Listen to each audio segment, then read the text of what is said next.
Mga kaimer, good morning. Nakikita nyo ba itong parts na ito? Ayan.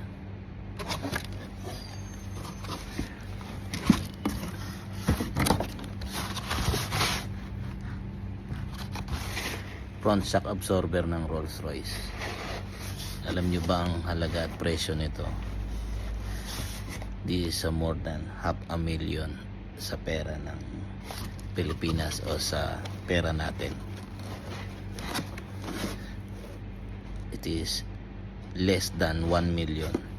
Ito lang front shock absorber na to, itong dalawang ito. So nagli-leak na siya, so pinalitan. Ganyang kamahalang parts ng Rolls Royce.